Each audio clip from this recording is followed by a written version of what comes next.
daughter of Francis I, Holy Roman Emperor, and the Empress of Hungary and Bohemia.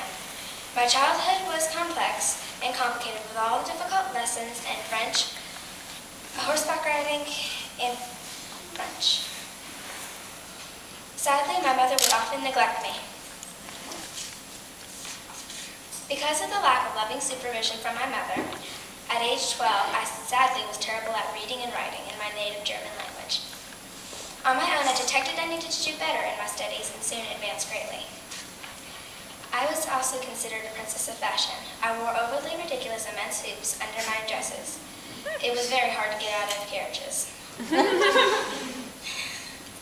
I also had my hair done in ridiculous hairstyles too.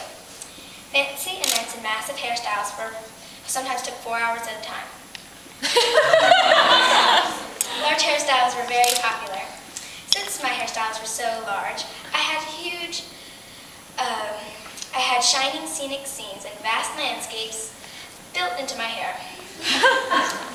Since some were at least 3 feet tall, I had to stoop on my way out of carriages. I certainly was a princess of fashion. Contention followed me throughout my life, and the worst of the contention started in the events leading to my marriage in 1765.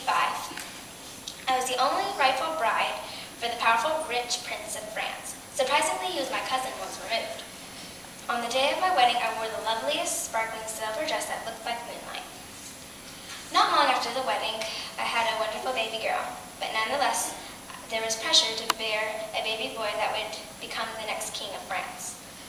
Finally, in 1781, I was the mother of the future king. Despite the greatly celebrated birth of my son, I was quickly losing favor of the people. I was rebuked for spending too much money. I really don't think I spent that much money. Due to the French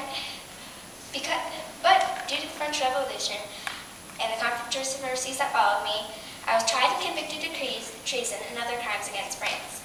I was sentenced to death. I was executed by the guillotine on October 16th, 1793. Who am I?